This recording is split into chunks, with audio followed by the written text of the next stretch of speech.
Labrīt, klātesošie, labrīt tie, kas skatās attālināti. Sāksim mūsu informatīvo preses konferenci par konkurences padomes secinājumiem tirgus uzraudzībā par piena produktu mazumtirdzniecību no ražotāja līdz veikalu plauktiem. Jau pagājušā gada nogalē konkurences padome, reaģējot uz to, ka cenas tiek strauji celtas, protams, skatoties arī paralēli inflācija un viss izēvielu un enerģētikas cenu kāpumam, tomēr nolēma sākt vākt informāciju par notiekošo mazumtirdzniecības tirgu, jo izrādījās, ka nav valstī pieejama pilnīga informācija par šo tirgu no pašiem sākumiem līdz veikalu plauktam. Un tad, attiecīgi, pēc šādas informācijas pirmās iegūšanas sapratām, ka ir nepieciešams uzsākt tirgus uzraudzību, kas tika izdarīts šā gada martā, lai iegūtu pilnīgu informāciju no visiem tirgus dalībniekiem, kā rezultātā tika aptaujāti mazumtirgotāji 27, 40 piegādātāji, un pēc tam vēl papildus informācija tika prasīta arī no zemniekiem. Tas ir milzīgs informācijas apjoms, kas tika iegūts. Tie ir vairāk kā 170 000 dati par šo tirgu, par cenām, kas tika arī rūpīgi analizēti, lai nonāktu pie kaut kā secinājumiem šajā tirgus segmentā. Respektīvi, lai atainotu visa produkta gaitu un tā cenas līdz veikalu plauktiem un par to, ko maksā patērētājs. Protams, tika izdarīti arī secinājumi, par tiem vēlāk prezentācijā, bet iesākumā galvenais secinājums ir tas, ka aizliegts vienošanās šajā tirgus uzraudzības gadījumā netika konstatētas. Līdz ar to tirgotāji, ražotāji un arī audzētāji rīkojas godīgi, likuma robežās, atļautā, monitorējot viens otru, skatoties viens otra plauktos, lai noteiktu savas cenas. Bet tālāk konkrētāk par šī tirgus uzraudzības gaitu došu vārdu Sanitē. Tirgus uzraudzībā mums tika izvēlētas divas ekonomiskās analīzes. Viena ir cenu transmisijas analīze, kas novērtē cenu pārneses ātrumu, amplitūdu un asimetriju. Un tā tika vērtēta visos piegādes ķēdes posmos, sākot jau no zemnieka līdz pat tirdzniecības posmam. Un, attiecīgi, ar šīs ekonomiskās analīzes palīdzību mēs varam novērtēt, vai svaigpiena, šī gadījumā svaigpiena kā galvenās izēvielas cenu samazinājums tiek pārnests līdz gala patērētājam, vai patērētājs var baudīt arī savos maciņos šo rezultātu. Savukārt cenu mainības analīze tika vērtēta tikai pēdējā ķēdes piegādes posmā, mazumtirdzniecības līmenī. Un cenu mainības analīze savukārt nosaka, cik ātri vai gluži pretēji lēni mainās cenas plauktos, un tas arī nozīmē, vai šī cenu pārnese notiek bieži un laicīgi, un cik bieži savukārt arī tiek konkrētā mazumtirdzniecības ķēdē organizētas akcijas. Esam arī iezīmējuši galvenās tendences un to ietekmi uz Latvijas piena produktu tirgu. Pirmais ir tas, ka pieprasījums vispār kopumā pēc Eiropas Savienības saražotā piena krītas, jo pēdējo gada laikā visos svaigpiena iepirkumos ir uzvarējušas Lielvalsts Amerika un Jaunzēlanda, kas arī ir atstājusi ietekmi uz mūsu tirgu. Latvijas produkcijas lielākā produkcijas daļa tiek eksportēta. Vienā ziņā tas ir ļoti labi, jo ražošanas posma dalībnieki nav vairs tik atkarīgi no vietējā tirgus, un arī pie vietējā tirgus krīzēm viņi ir spējīgi izdzīvot. Savukārt, otrs aspekts ir jāņem vērā arī tas, ka līdz ko ir eksporta ietekme, cik cieša, tad arī visas globālās tendences, kas notiek pasaulē, arī cieši ietekmē līdz ar to arī vietējā tirgus cenas. Latvijā ir konstatēts, ka cenas krītas diezgan salīdzinoši daudz, varbūt vairāk nekā citās Eiropas dalību valstīs, un arī iepriekš konkurences padome ir vērtējusi citās uzraudzībās sviesta un piena, kas gadus atpakaļ bija, kā ļoti ietekme arī ir liela kaimiņu valstīm, tīpaši Lietuvai un arī Polijai. Latvijā gan ražošanas līmenī, gan mazumtirdzniecības līmenī ir diezgan liela sadrumstalotība, jo ir mazas saimniecības un arī pārstrādes uzņēmumi. Vienā ziņā gala patērētājiem atkal te ir duāla situācija, jo tas ir pluss, jo mēs varam plauktos baudīt daudz dažādu produkciju no dažādiem ražotājiem, bet otrs aspekts ir arī tas, ka līdz ar to šiem komersantiem ir grūti panākt šos apjomu radītos ietaupījumus ražošanas posmā. Un arī jāņem vērā tas, ka ietekmi veido oligopolu situācija mazumtirdzniecības līmenī posmā, jo mums ir ap 10 mazumtirdzniecības ķēdēm, kuras principā kontrolē no 98 līdz 99% tirgu. Lielāko divu mazumtirgotāju tirgus daļa ir bijusi virs 50% visu šo te apsakoto laika periodu, bet ienākot starptautiskam spēlētājam Lidlam, šī situācija ir uzlabojusies un ir vērojams samazinājums tirgus daļās un līdz ar to arī koncentrācijā. Bet arī jāņem vērā, protams, tas, ka pilnīgā konkurence jau pastāv tikai teorijā. Te jau konkrēti pie mūsu secinājumiem, bet konstatējumiem nonākot, mēs esam pētījuši pienu, konkrēti piens, siers un skābais krējums šodien jums tiks prezentēts, ko esam datus ieguvuši. Par pienu datus apkopojām gan tetrapakā, gan plēvē, gan plēvē, gan ar tauku saturu 2, 2,5 un vairāk kā 3,5% arī pudelē. Un vērojams tas, ka 22. gadā cenu pielāgošanās amplitūda abos posmos, gan ražošanas, gan mazumtirdzniecības posmā, ir notikusi visnotaļ proporcionāli. Izņemot tas, ka ir laika nobīde. 23. gadā vērojams, ka svaigpiena cena ir samazinājusies jau februārī, tad attiecīgi nākamie ķēdes posmi to ir samazinājumu veikuši ar 1 mēneša nobīdi. Tad esam arī vērtējuši salīdzinājumu Latvijā ražotajām precēm un importu precēm. Šeit gan ir novērojams, ka mazumtirgotāju rīcība ir amplitūdas ziņā nevienlīdzīga par piecenojumu attiecībā uz Latvijā ražoto pienu un importa pienu, jo visu 17 mēnešu periodā šī atšķirība ir bijusi ap 19%.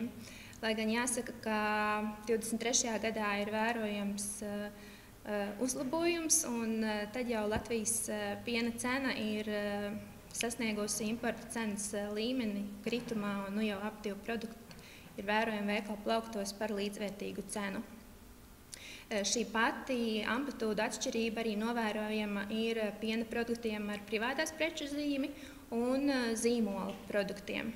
Zīmola produktiem šī atšķirība ir ievērojama, jo mazumtirgotāji vidēji to ir cenojuši pat 3,5 reizes augstāk nekā privāto preču zīmju produktu, pienu tieši konkrēti. Tad nākamajos attēlos es jums ieskicēšu par sieru. Siers tika vērtēts principā Holandas sieru. Mēs ņēmām gan svaramo, gan šķēlēs ar tauku saturu 45% un attiecīgos līdzvērtīgos produktus tieši Holandas sieram. Ja piena cenu transmisijā mēs esam novērojuši visnotaļ proporcionālu pārnesi gan ražošanas, gan mazumtirdzniecības posmā, tad siera gadījumā gan mēs esam novērojuši nepilnības.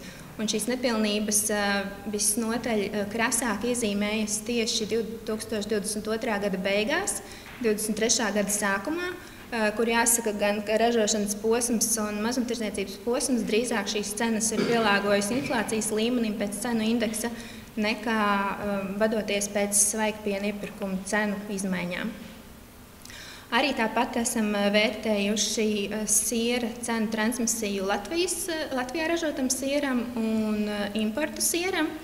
Un šeit novērots ir līdzīga situācija kā kopējai siera ainai, tieši ar būtiskāko svaigpiena samazinājumu 2022. gada beigas. Ja ražotāju līmenī vēl kaut cik ir novērojama šī pielāgošanās amplitūda, tad tā ir bijusi arī ar ātruma nobīdi, ar laika nobīdi 1 mēnesis, gluži tāpatās kā pienam, bet mazumtirdzniecības posmā ir redzama diezgan liela asimetrija. Un, protams, arī vērojot kopsakarā Latvijas sieru un importu sieru, šī vidējā cenu atšķirība piecenojumā mazumtirgotāju posmā ir bijusi 56%. Arī attiecībā uz privāto preču zīmola sieru un zīmola sieru arī ir novērojama šī cenu asimetrija. Un būtiski ir tas, ka mazumtirgotājs sākot jau ar 22. gadu, kā ir bijusi cenu pieaugums, cenu tendence ar augšupejošu līkni, tad ražotājs tomēr ir mēģinājis arī pielāgot šīs cenas apakšējam posmam no svaigpiena cenas izejot. Un trešā produktu grupa ir skābais krējums. Skābo krējumu mēs esam, jāsaka par skābo krējumu tā, ka tāpat kā attiecībā uz piena ražotāju, ražotājus ir būtiski ietekmējis šī situācija, varbūt tās, kas ir bijusi ar svaigpiena cenu samazinājumu nedaudz 23. gadā. Tad ražotāji ir arī samazinājuši un mazumtirgotāji mēģinājuši samazināt cenas arī 23. gada sākumā.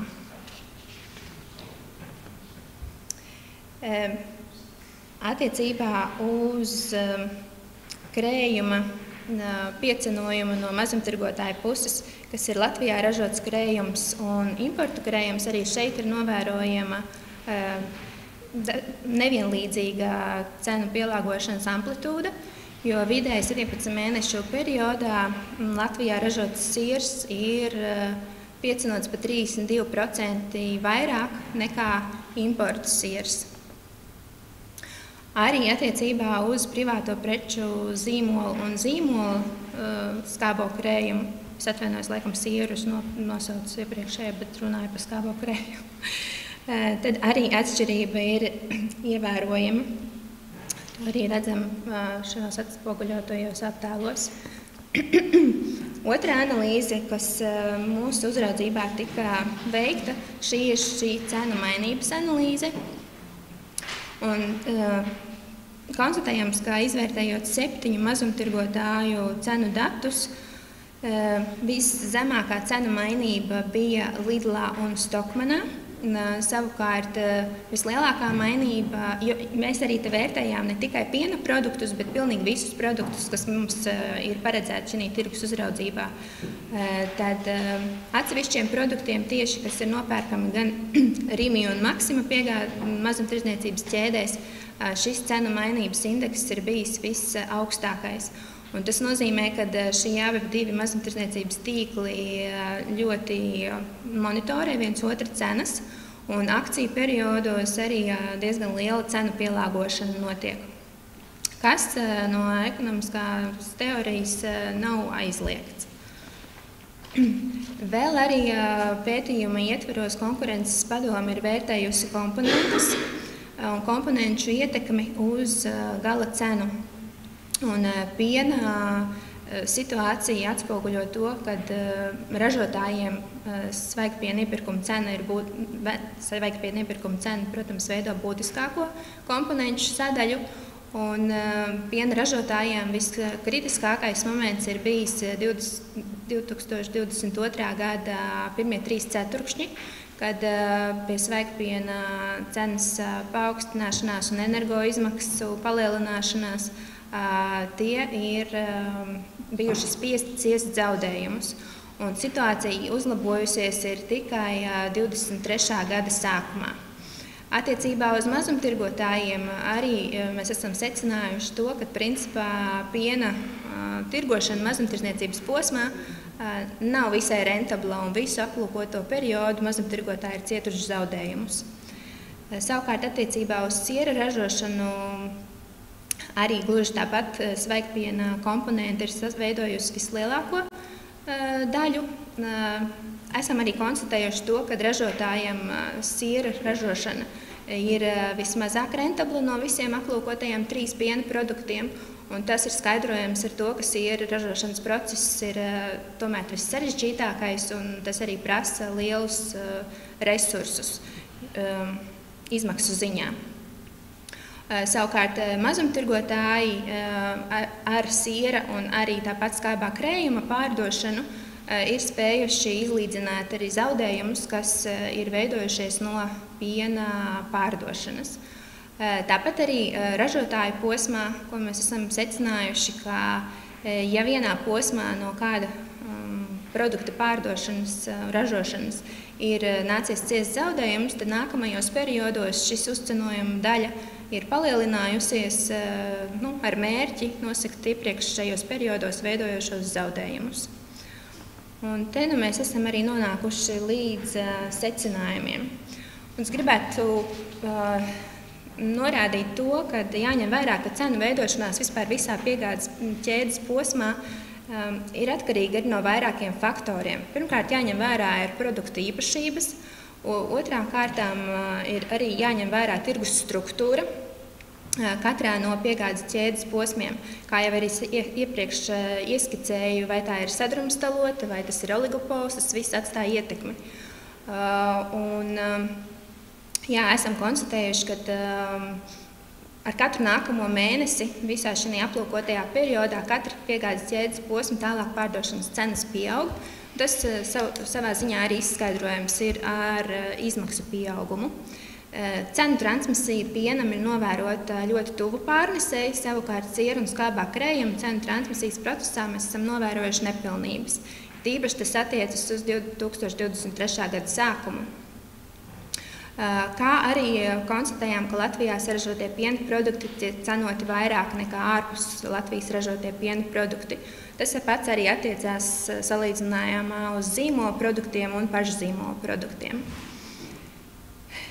Bet labā ziņa ir tā, ka mazumtirdzniecības līmenī Latvijā tomēr konkurence pastāv, un to mēs arī redzam, jo katrs mazumtirgotājs tomēr savas pārdošanas cenas veido patstāvīgi, lai arī monitorējot konkurentu un varbūt pielāgojot cenas, bet tas notiek patstāvīgi un tas ir būtiski.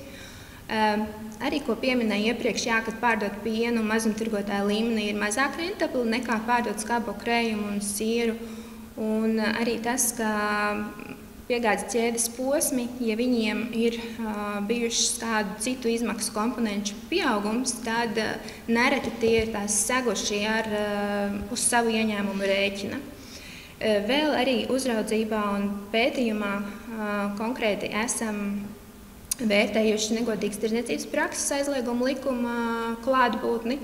Tieši sadarbībā starp ražošanas posmu un mazumtirgotāju posmu. Un te mēs saprotam to, ka nav skaidri atrunāti no mazumtirgotāju puses termiņi preču cenu pārskatīšanas piedāvājumiem, kas nāk no ražotāju puses. Un tad secīgi mēs arī nonākam pie priekšlikumiem.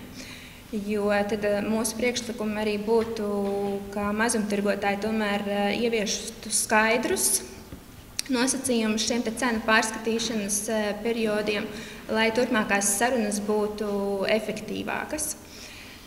Tirgus dalībniekiem arī, lai gan mēs redzējām, ka atsevišķos posmos tiek ciesti zaudējumi no konkrēto piena produktu pārdošanas, bet tomēr vajadzētu arī nedomāt tikai par savu tūlītēju labumu, bet arī tomēr vērtējot patērētāju pirktspēju, piedāvājot tā kā simpātiskākas cenas.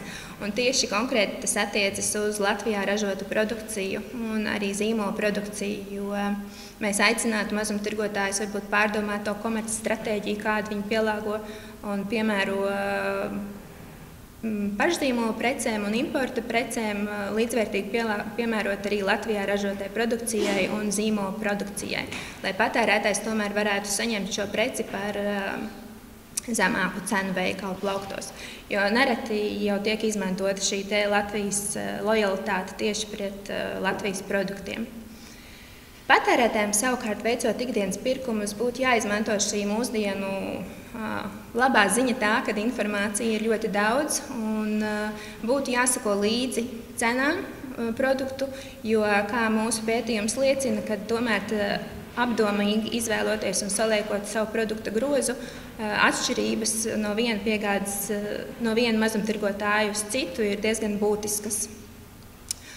Saskanīgi arī ar šo priekšlikumu mums būtu priekšlikums nozares institūcijām izveidot kopā varbūt arī ar privātiem komersantiem tādu cenu salīdzināšanas rīku, kas ļautu pieņemt apsvērtus lēmumus, jo, ja patērētājiem būtu iespēja vienā rīkā salikt savu grozu un apskatīties to iznākumu summāri, tad arī daudz ātrāk varētu izdomāt par labu kuram konkrētam mazumtirdzniecības tīklam. Un viennozīmīgi konkurences padome nozares atbildīgām institūcijām iesaka saglabāt brīvu tirgu, jo, kad būtu bez cenu fiksēšanas un papildus regulējumiem, jo tomēr katrs tirgus spēlētājs nosaka savas cenas neatkarīgi un pielāgo mainīgajiem gan globālajiem, gan vietējā tirgus apstākļiem. Paldies! Jā, paldies Stanitai par prezentāciju. Tas, ko mēs darīsim, tas ir turpināsim sekot līdz notiekošajam tirgū, visos ķēdes posmos, īpaši uzmanību pievēršot konstatētajiem riskiem negodīgas tirdzniecības prakses aizlieguma likuma ietvarā, strādājot ar uzņēmējiem, lai netiktu darīts pāri mazāk aizsargātajiem tirgus dalībniekiem. Bet, jā, kā mēs redzējām, ja mūsu ražotājiem nav tirgus vara attiecībā pret mazumtirgotājiem, tad svarīgi ir būt patērētājiem, izmantot savu tirgus varu un diktēt cenas mazumtirgotājiem, izvēloties iespējams citā vietā pirkt produktu un tādējādi iekustinot šo tirgu tieši no mazumtirdzniecības puses.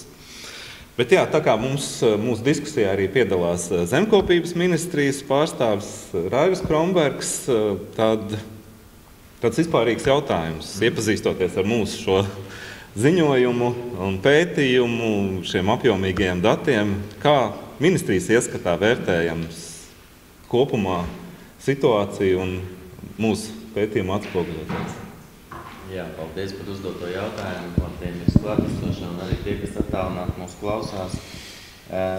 Pirmais ir tas, ka es gribu pateikt paldies konkurences padomē par šo veikto pētījumu vai ieguldīto darbu. Mēs noteikti gaidīsim arī visas pārējās preču grupas rezultātus, bet runājot tieši par piena produktiem, tad es secinu, es domāju, ka mani kolēģi tam piekritīs, kad ir pierādījies fakts, ka mazumtirgotājos pastāv šī dažādā cenu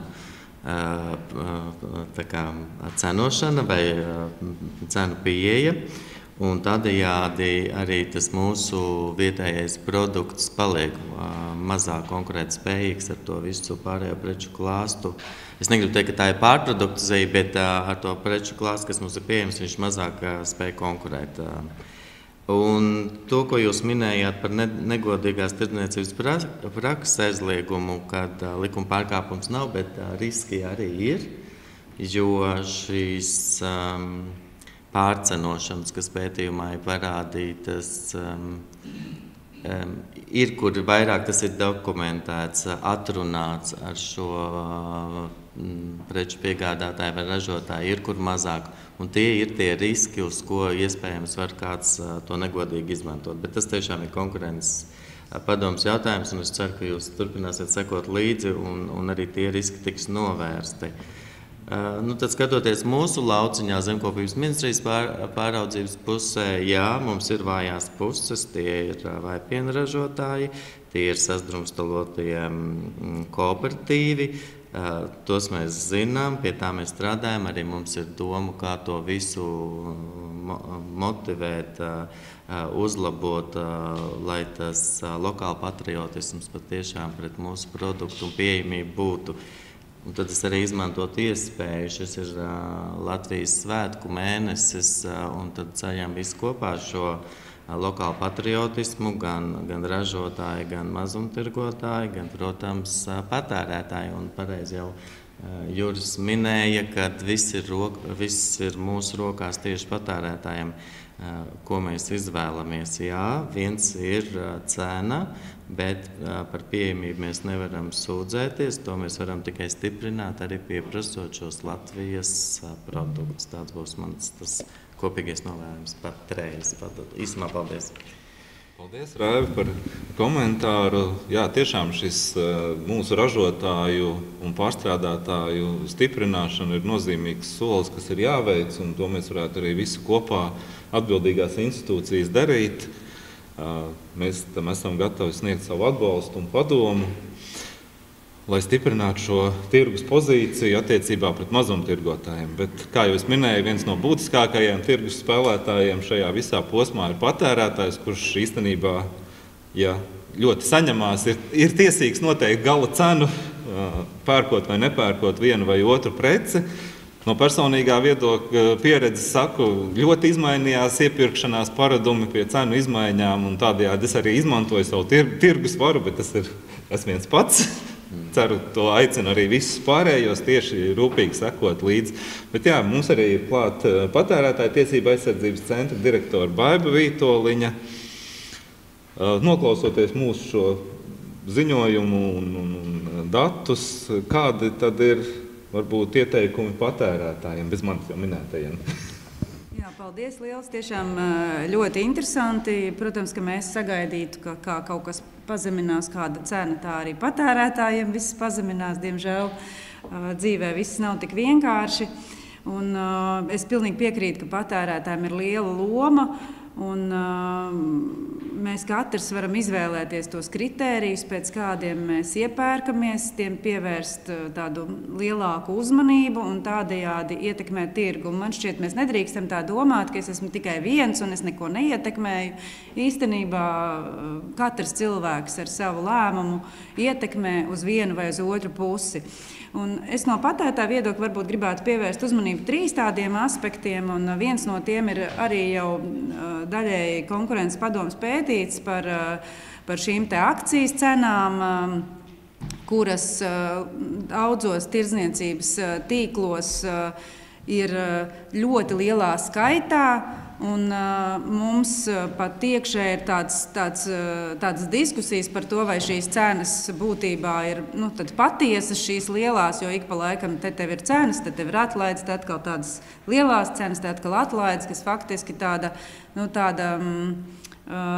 cenošanas sistēma, kur faktiski patērētājs visu laiku tiek dzīts uz to vēlmi skatīties uz atlaidēm, ja, kas varbūt nevienmēr ir tas labākais, tas tā īsti neatspoguļo varbūt tās patiesās cenas. Protams, ka cilvēki mums iebildīs un teiks, ka es vienmēr iepērkos ar atlaidēm. Un tas ir brīnišķīgi un tas ir labi, ka cilvēki šo te iespēju izmanto. Un līdz ar to arī tas viens no padomiem cilvēkiem noteikti ir tiešām sekot līdz šīm te atlaidēm, bet ne tikai tam, atlaidēm un cenām, bet ne tikai tam, ka tur izskatās, ka ir atlaide, ir nosvītrots kaut kas vai kādas īpašas krāsas izceltas, bet tiešām sekot līdz tām faktiskajām cenām. Jo nereti var būt arī tāda situācija, ka produkts ar visu atlaidi tomēr ir dārgāks nekā kāds cits produkts blakus bez atlaides. Tā kā ļoti aicinam cilvēkus tam rūpīgi sekot līdzi.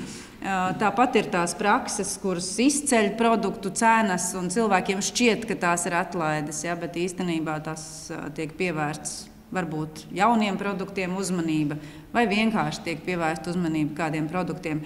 Tā kā akcijām aicinam ļoti sekot līdzi, tiešām pārliecināties, vai tur tā akcija ir nozīmīga, vai tā cena ir zemāka par citām, tādējādi arī ietekmējot šo te tirgu. Otra lieta, kam es gribēju pievērst uzmanību, varbūt cilvēkiem arī atgādināt, ka ir tāda informācija pārtikas preču tirgū pieejama kā mērvienības cenas. Un, tā ir viena no tādām metodēm, ko komersanti izmanto, maina produktiem iepakojuma lielumus. Ir tādas preču grupas, kurām man ir sajūta, ka ar katru gadu iepakojums arvien samazinās un samazinās. Tātad vairs nav vēsturiski, varbūt bija tā 500 grami krējums un 200 grami krējums, tad tagad jūs atradīsiet visos iespējamos daudzumos, kur pat cilvēks nevar aprēķināt, kas ir dārgāks vai lētāks. Tāpēc mēs atgādinām, ka ir iespēja skatīties šo te mērvienības cenu, aicinam komersantus to norādīt tā, lai cilvēki pat tiešām to var redzēt un cilvēkiem šo informāciju izmantot. Tad iegādāties produktus, kuru tā mērvienības cena ir zemāka, neraugoties uz lielu kopējo cenu. Un trešā lieta arī līdzīga kā zemkopības ministrijas pārstāvs, es arī gribu pievērst uzmanību šim te svētku laikam, un es varu teikt, ka man vienmēr pārtiks produktu tirgu pirmais, ja ne praktiski vienīgais kritērijs preču izvēlē ir šī te produkta izcelsme Latvijā. Man tā ir ļoti svarīga lieta. Tie produkti, ko šeit ražo, es vēlos pirkt tieši Latvijas produktus. Un, tāpēc es aicinu arī tos cilvēkus, kas arī dala šo vēlmi pirkt Latvijas produktus, jo tas ietekmē arī tālāk visas mūsu dzīves. Tas ir tie nodokļi, kas šeit samaksāti, tās ir darba vietas mūsu cilvēkiem.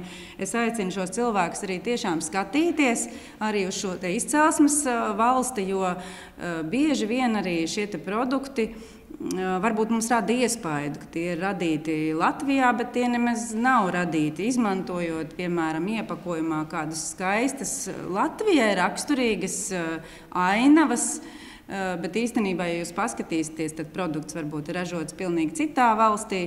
Tāpat šie te pieminētie privāto preču zīmju, tā kā veikalu produkti, arī nevienmēr jūs varat saprast, kur tie ir ražoti. Aicinam katru reizi paskatīties arī, jo tie var mainīties īstenībā izcelsmes valsts tādu pašu izskata produktam. Skatieties šīs te izcelsmes valsts uz produktiem. Daži veikali arī piedāvā iespēju šos te karodziņus liek, lai jūs redzētu, kur produkts ir izgatavots. Un, jā, ietekmējiet tirgu arī ar saviem pirkumiem. Paldies! Paldies, Baiba, par komentāru. Jā, tiešām mēs šeit atkal nonākam pie tā, ka par šo jautājumu ir visu laiku jārunā un jāatgādina cilvēkiem. Tieši tāpat kā visu laiku tiek runāts par cilvēku finanšu pratību, pareiziem ieguldījumiem, rīcību tirgos, dažādos finanšu tirgos, tad tieši arī, man liekas, jārunā par iedzīvotāju iepirkšanās pratību. Un tas būtu tā kā jāpopularizē, jāstāsta, kā tad ir pareizi jāiepērk. Tas tiešām jau no skolas sola. Jāmāca pareizi iepirkties, skatīties, kas tad ir izdevīgākais un varbūt tiešām arī patriotiskākais tajā brīdī. Jā, tas ir attiecībā par piena nozari šobrīd viss. Kā jau tika minēts, tas ir ļoti plašs pētījums, kur tiek aptvērts vairākas produktu grupas un attiecīgi par pārējām olu, zivju, gaļas un graudu un maizes produktu grupām šāds pats pētījums būs tuvākajā laikā, gada nogalē, tad, kad būs apkopoti un saņemti visi dati no tirgotājiem. Tā kā liels paldies par uzmanību!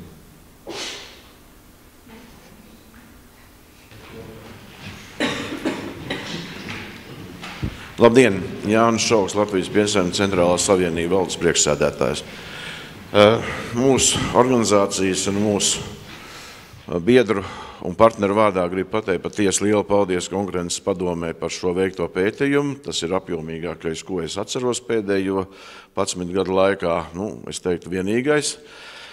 Tiešām tur ir lietas, kuras mēs gan no savas puses esam gatavi ņemt vērā, gan arī lietas, par kurām mums vajadzētu padiskutēt. Un, proti, es gribētu šajā brīdī aicināt, vai mums būtu iespēja ar jums, pētījumu veicējiem, kaut kad vēlāk mazliet sīkāk padiskutēt par dažām lietām, kuras šodien es negribētu īpaši izcelt, bet ir daži jautājumi, kurus mums gribētos precizēt. Kā piemēram, viens no galveniem, ko es tomēr varbūt pieminētu, ir tas, kā šeit ir ņemts vērā tas, kas notiek pēc tam, kad produkts ir pārdots, ir izrakstīta pavadzīme. Tad tālāk ir šīs apjoma atlaides, ir loģistikas pakalpojumi, vēl citas lietas. Pētījumā tiesa bija maz laika, varbūt neatradu, bet es tā īsti nesapratu, vai tas ir palicis tā kā tai cenā, kas ir fiksēta no ražotāja puses vai pārstrādātāja, vai tā ir pārgājis kā ieņēmumi tirgotājiem. Bet to mēs droši vien darba gaitā precizēsim. Vēl izmantojot situācijas, gribēju dažas lietas uzreiz precizēt attiecībā par to cenu transmisiju, kas varbūt nav īsti proporcionāli krējumam un sieram. Sākot ar sieru. Sieras kā produkts ir ļoti sarežģīts. Siera nogatavināšana sāks no 2 nedēļām līdz 12 un pat vairāk mēnešiem. Līdz ar to, ja mēs skatāmies vidējos ciparos, tad tur nekad nebūs objektīva un korekta transmisija, kā mēs to tradicionāli gribētu redzēt. Tas ir viens.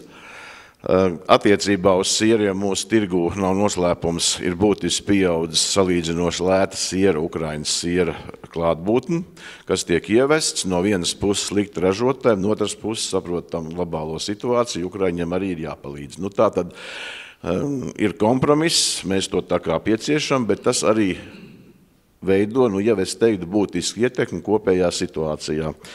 Runājot par krējumu, tā kā krējums ir piena tauku produkts, un tirgū gan Latvijā, īpaši pasaulē, piena tauki, piena olbaltuma produkti bieži vien ir ar ļoti atšķirīgām cenām konkrētā brīdī. Var būt situācija, ka piena cena krītas, piena tauku produktu cena aug, olbaltuma produktu cena krīt. Un arī tur, es domāju, ir pietiekami objektīvi izskaidrojums, ka katrā konkrētā brīdī atkal var nebūt pilnīgi proporcionalitāte visiem produktiem vienādā līmenī, laikā un telpā. Līdz ar to uzskatām, ka tas ir pat saprotami un pieņemami. Un attiecībā pa Vītoliņas kundzes pacelto jautājumu, jā, patiesi. Šobrīd sevišķi krējuma iepakojumos mēs atrodam no 200 līdz pat 500 gramiem visdažādākiem cipariem. Mums par attaisnojumu var pateikt, ka gadus 10 atpakaļ tas sākās ar lietuviešu aktivitāti, kuri no 500 gramiem, kā mēs visi bijām pieraduši un strādājām, aizgājis 430, 450. Ejot viņiem līdzi, mēs darījām to pašu. Mums ir piedāvājums noteikti, kad to vajadzētu Eiropas līmeni izdarīt 3-5 gadu, kad iepakojumam ir jābūt maksimāli aizpildītam gan no zaļā kursa un citiem viedokļiem, bet tas nākotnē. Paldies un svētku nedēļā! Svētku mēnesī aicinu visus iegādāties Latvijas produktus. Un tagad tas beigsies, tad turpināt to darīt. Paldies! Ja, paldies jums par komentāru. Tiešām šī sadarbība mums ir ļoti nepieciešama, un mēs esam gatavi sadarboties, un mēs to arī esam darījuši līdz šim ļoti veiksmīgi arī šī pētījuma ietvaros. Tā kā, jā, tie jautājumi visi ir atvērti, mums ir atsevišķi tirgus uzraudzības par šiem jautājumiem, kas arī sekos ziņojumi vēlāk stipri par dažādo šo rīcību. Un, jā, šajos grafikos ir atcēlot vidējā cena vispārīgi. Mūsu datos ir pilnīgi visi dati, kas tiks iespējams piedāvāt, ja kādam tas interesē, protams, anonimizētā veidā, kā tad notiek šī visa cenošana, cenu transmisija, tādā sīkākos jau, bet tas jau, lai atbildīgās institūcijas varētu pieņemt attiecīgus lēmumus. Tā kā tiešām paldies jums par komentāru. Labdien, Krišs Kairs no Latvijas televīzijas. Man jautājums konkurences padomei pie šiem priekšlikumiem. Viena no pēdējiem slaidiem bija teikts, ka atbildīgajām nozares institūcijām jāizveido cenu salīdzināšanas rīks. Tas ir kaut kas tāds, ko mēs dzirdējām arī no politiķiem pirms pāris mēnešiem. Tagad šis jautājums no politiskās dienas kārtības ir pazudis. parādījušās citas problēmas par bankām un tā tālāk. Es gribēju paprasīt par to nozares institūcijām. Kam tas ir jādara? Nu, kas mums valstī, mums bieži vien tas futbols, man liekas, ir diezgan populārs, bet vai ir kaut kas konkrēts jau, ko jūs varat pateikt, kam tas būtu jādara? Šajā gadījumā tas ir visiem kopā jāizdara, kā to veiksmīgāk sasaistot to, ko es visu laiku minēju, ar iepirkšanās pratību. Un tāds rīks būtu jāizveido visiem kopā, liekot tajā informāciju vajadzīgo. Un tur tiešām šajā gadījumā ir jābūt tam politiskajam lēmumam, vai tas mums ir vajadzīgs. Un ne tikai politiķi to ir runājuši, mēs jau no šī gada sākuma, kā pirmo šo priekšlikumu, ko paši izjutām kā nepieciešamību, kā patērētāji, sākām runāt par šādu priekšlikumu. Tālāk viņš aizgāja jau varbūt iespējams politiķu vidū, bet tieši tas priekšlikums nāca no mums, un mēs joprojām uzturam šo vajadzību, lai sakustinātu tirgu un nodrošinātu tajā kaut kādu dinamiku. Tā kā atbildīgās institūcijas šeit vēl ir vienkārši jāizdomā, kurš tad būtu tas, kuram visvieglāk to ir izdarīt. Es varu papildināt konkurences padomu. Jā, jautājums ļoti labs, un noteikti šīs atbildīgās institūcijas nebūtu ne tikai valsts pārvalde, protams, tas būtu arī ražotājs, pārstrādātājs, tirgotājs un visu kopā. Tikko svaigas arī reklāmas kampaņas vai rullīšas mēs dzirdam par augļiem un dārzeņiem. Nu, šīs kampaņas vai šos saukļus izvēlēsimies vietējo produktu, ko nozīmē, ka celsies šim produktam pievienotā vērtība, to izdarīja pašas organizācijas. Tā ka šeit arī var ļoti daudz palīdzēt pašas organizācijas. Noteikti Zemkopības ministrija kaut ko savās iespējamās Eiropas programmās var izdarīt. Mums tāda programma bija 500 000 vērta, kur izsludinājām pieteikšanos, kā veicināt savu vietējo produktu vai konkurētspēju. Nu, tad varbūt šajos reklāmas kampaņās vai programmās arī tā jāiekļauj šis konkurences padomes priekšlikums un jāparāda par šo cenu dinamiku, nodokļiem, nu, līdzīgi kā to darīja savā laikā degvielas tirgotājs. Tā ir tiešām komunikācija starp mums kā patērētāju, ražotāju, tirgotāju un visiem pārējiem. Paldies!